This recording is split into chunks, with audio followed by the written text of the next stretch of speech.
최경영의 최강 시사.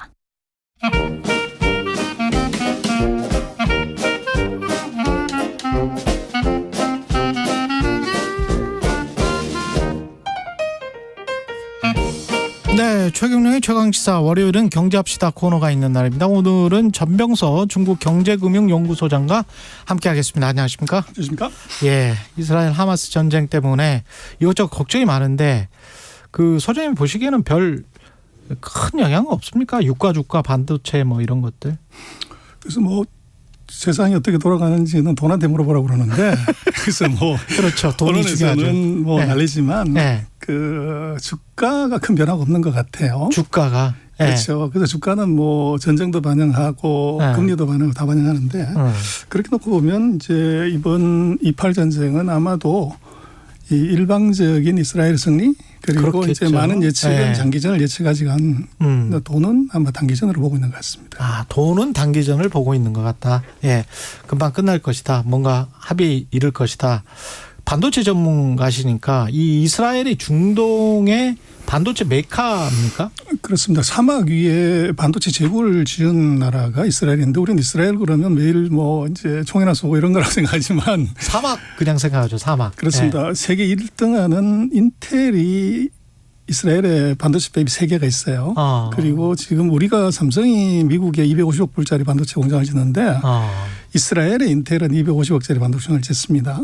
그리고 지금 파운드리가 뭐 이제 굉장히 핫한 이슈지만 이스라엘이 전 세계에서 7위하는 파운드리 반도체 회사를 이스라엘에 갖고 있어요. 아, 이미 그렇습니다. 자기 국적에.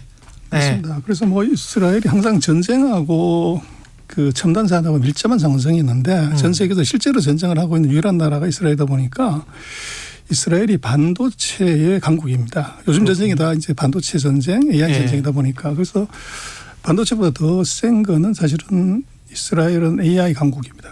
AI 강국이군요. 그렇습니다. 이렇게 된 배경이 있습니까? 첫 번째는 이제 미국하고의 관계죠. 예. 그래서 뭐 많은 이제 젊은 인재들이 미국 가서 공부하고 그리고 좀 특이하게 보면 이제 고국으로 돌아오고 싶어하는 그래서 잃어버린 청년들. 그렇죠. 그게 이제 어떻게 보면 귀국해서 그 창업을 하는 이런 것이 하나 있고 예. 그리고 국가가 아주 파격적인 창업 지원을 합니다. 그리고 이제 어떻게 보면은 이것이 이제 그 나스닥에 이 상장을 해서 이제 그 IPO로 해서 대박을 내는 또 이제 뭐 미국의 금융이 유태인들이 지고 있고 자본은 또 미국 쪽에서 들어오고 그렇습니다. 그러다 보니까 전 세계 그 첨단 산업 벤처 캐피탈의 거의 30%가 이스라엘에 투자하는 그래서 정부 정책, 자금, 인재. 그래서 뭐 중동의 MIT라고 하면 이스라엘 공대를 얘기를 하는데 그렇군요. 그 인재들을 보고서 투자를 하는 거죠. 그래서 뭐 반도체 회사가 어떻게 생각하면 1974년에 인텔이 이미 이스라엘에 공장을 지었어요. 어떻게 그러는데 거기에 이제 이피롬이라고 지금 이제 많이 얘기되는 플래스 메모리 예전 단계인 이피롬을 개발한 사람이 이스라엘이네요. 그리고 지금 뭐 인텔이 CPU를 지금 만들지만 첫 CPU를 개발한 사람도 이스라엘 사람이고 그러다 보니까 대단하네. 이게 엄청난 이제 인재 파워가 그 첨단 기업들이 이스라엘에 투자를 하게 만드는 그런 게 있고 지금 엔비디아가 난리지만 엔비디아도 이스라엘에 R&D 센터가 있습니다. 그래서 엔비디아가 DSP라고 데이터 처리 시스템이 굉장히 중요한 칩인데 이것도 이스라엘 사람이 개발한 거를 이제 에미네를 한 거죠. 금융 쪽에서만 이스라엘 유대인들이 활약하는 줄 알았더니 이게 IT 업계에서도 대단하군요. 그렇습니다. 그래서 뭐 금융하고 IT는 친구죠. 서로가 이제 기브앤테이크를 하는 관계다 보니까 그리고 특히 이제 이스라엘 같은 경우는 전쟁이라는 위험이 항상 있으면서 전쟁이 있으면 항상 최첨단 무기 기술은 전쟁에서 발달이 되죠. 그래서 그것이 묘하게 그 불행이기도 하지만 뭐 기술 개발 이런 쪽에서는 또 다른 밝은 면이 이스라엘에 있는 것 같습니다. 이번 전쟁에서 그러면 그 이스라엘이 AI를 통해서 뭔가 다른 거를 보여줄 가능성이 높겠습니다. 그래서 뭐 지금 그 알파고가 AI 어떻게 보면 이제 시장에 주목을 크게 만들었다고 하지만 돈은 이제 생성형 AI 엔비디아가 만들었지만 아마도 이번에 이팔 전쟁에서 보여주는 이제 군사용 AI가 뭔지를 이번에 보여줄 것 같아요. 그래서 뭐 패러글라이더 타고 불도저 밀어서 이제 하마스는 공격했던 그랬죠. 하마스의 네. 그 아날로그식 공격이 이번에 아마 이스라엘이 보면 36만 명을 직결시켜 놓고 다시 공격을 안 해요. 그래서 핑계는 뭐 날씨가 안 좋다 뭐 이러는데 예. 전쟁 안에 날씨가 무슨 관계가 있습니까? 그렇죠.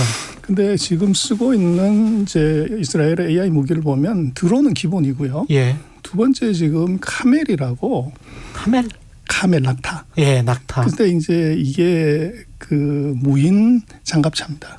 아, 무인 장갑차. 그렇죠. 그래서 지금 하마스가 뭐 골목골목마다 미로를 파놨고 이제 부비 추렵도 있고 뭐 그럴 그렇죠. 거 아니에요. 그래서 그거를 사람이 들어가면 뭐 다칠 확률이 굉장히 높은데 이 무인 장갑차가 돌아다니면서 이제 폭격을 하는 거죠. 그리고 지금 파이어 팩토리라고 전체적인 전쟁 그 지휘를 이걸하는 시스템을 만들어서 위성에서 데이터를 받고 무인 장갑차, 무인 드론이 뽑아온 데이터를 가지고서 전체적인 이제 전략의 방향을 잡는 그런 시스템을 이미 이제 개발해 놓은 거죠. 그래서 이번에 아마 그런 것들이 총체적으로 아마 다 사용되는 소위 말하는 AI 전쟁에 어떻게 보면 시연장 그렇게 될 가능성이 있어 보입니다. 그럼 원거리에서 뭐 조이스틱으로 뭐 탱크를 완전히 조정을 할 수가 있습니까? 그렇죠. 그래서 위성에서 다 건축하는 거죠. 위성에서 좀 어떻게 보면은 냉정하네요. 이게 저 조이스틱으로 만약에 조정을 해서 이제 사람 죽고 뭐 이렇게 된다면 그러니까 이렇게 정밀 타격을 하겠다는 거네요. 그렇죠. 정찰 인성으로 다 보면서.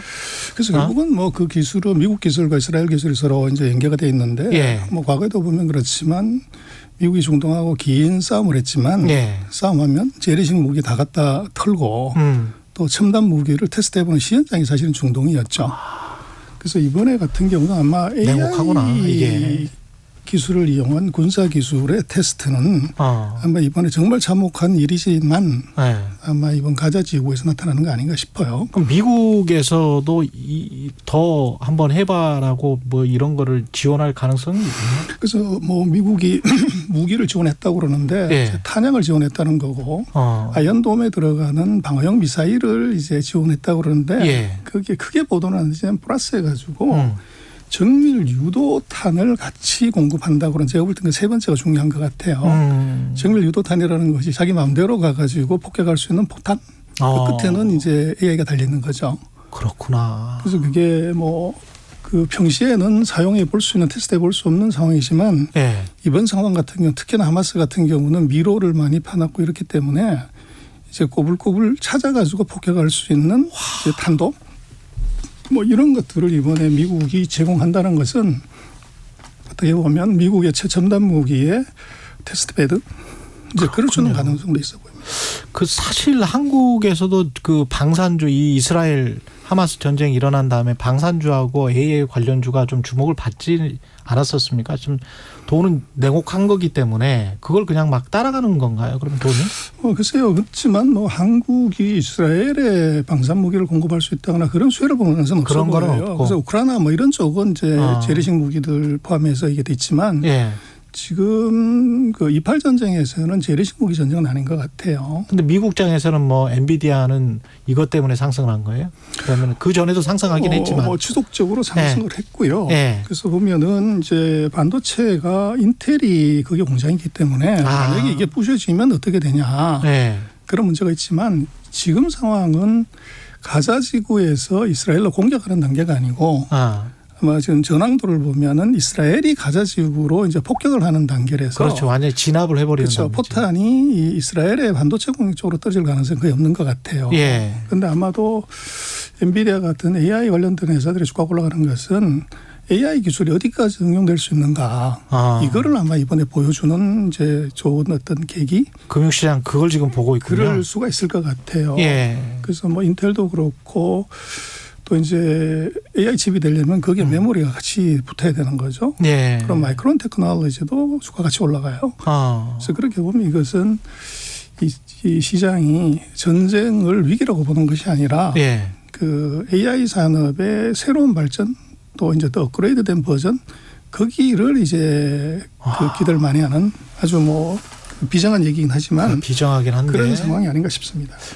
사실은 미중 갈등도 반도체 중에서도 특히 그 고사양의 고급 최첨단 이러면 이것도 AI 쪽 아닙니까? 그렇습니다. 미중 갈등의 끝은 그것은 AI 전쟁이죠. AI 전쟁이다. 그래서 AI가 지금 이번 이스라엘이 보여주는 저것처럼 36만 명의 이제 군인은 폼이고 실제적으로는 드론 장갑차, 예를 들면 정밀 방공 시스템, 전부 AI가 장착된 무기들이 싸우고 맨 마지막에 이제 사람 가서 확인 사살을 하는 이제 그런 쪽이라고 하면 230만 명의 인민해방국이나 130만 명의 미군이 이게 중요한 것이 아니고 이것은 정말 말씀하신 조이스틱으로 키보드로서 서로 이제 그 전략에서 누가 이기냐는 것이 더 중요해지죠. 그런데 그 모든 것이 다가 이제 AI로 되다 보니까 그래서 지금 엔비디아나 또 이제 HBM을 만드는 한국의 반도체 회사들이 굉장히 더 중요해지는 전쟁의 와중에 주가가 다 폭락을 해야 되는데 오히려 올라가는 것은 이제 바로 그런 이유가 있는 것 같아요. 한국 같은 경우에 최근에 그 경향이 SK 하이닉스가 그 많이 약진을 하는 게 이게 AI 반도체 칩에서 조금 좀 뭔가 돌파구를 열었다라고 해서 그런 겁니까? 뭐 그 실제로 보면 매출액이나 이게 큰 기여는 아닌데 그래서 미래 포텐셜을 이제 그걸로 보고 있고요. 그리고 최근에 이제 한국의 반도체 메모리 회사 뭐 가격 상승은 오히려 메모리 가격의 상승이 앞서서 있지 않겠냐 그러는데 말씀하신 것처럼 AI가 상승의 단초를 제공한 것 이것은 분명합니다. 그러면 상대적으로 삼성전자는 좀 덜 오른 거는 그렇죠. 그래서 그 엔비디아의 AI 칩에 들어가는 제 고성능 메모리 반도체는 하이닉스가 공급을 하는 중이고 삼성이 아니고 그러다 보니까 엔비디아가 잘 나가면 잘 나갈수록 이제 하이닉스의 수요가 커지는 거죠. 그렇게 되네요. 삼성이나 SK 하이닉스도 그쪽으로 경쟁을 하면서 계속 개발하려고 할 수밖에 없겠습니다. 그렇습니다. 우리가 굉장히 좋은 기회를 잡은 것은 AI에서 필요한 그 하이밴드 메모리 쪽에서 삼성과 하이닉스가 실제적으로 거의 독점을 하고 있는 상태고 거기에 하이닉스가 조금 더 빨리 나가서 삼성보다 더 잘하고 있다는 것이 이제 뭐 약간 다른 점이긴 하지만 어쨌거나 마이크론과는 갭이 커요. 그래서 인텔도 그렇고 AMD도 그렇고 한국 제품을 쓰는 것이지 마이크론 제품을 쓰지 않고 있거든요. 그렇군요. 그래서 우리는 뭐 굉장히 좋은 이제 패를 가졌다 그렇게 볼 수 있을 것 같습니다. 앞으로 이쪽은 좀 관심을 가져봐야 될 것 같습니다. 7540님이 드론 무인장갑차 과거와는 다른 AI 전쟁 정말 무섭습니다. 기술력이 미래 생활에 많은 도움이 되지만 전쟁하는 데 쓰인다는 것이 너무 안타깝네요. 그런 말씀을 해 주셨습니다. 근데 뭐 또 현실은 또 현실이니까요. 현실과 관련해서 말씀을 또 잘 해주신 것 같습니다. 전병서 중국경제금융연구소장이셨습니다. 고맙습니다. 네, 고맙습니다. KBS 1라디오 최경영의 최강시사 듣고 계신 지금 시각은 8시 43분입니다. 이 시각 교통정보입니다. 먼저 서해안고속도로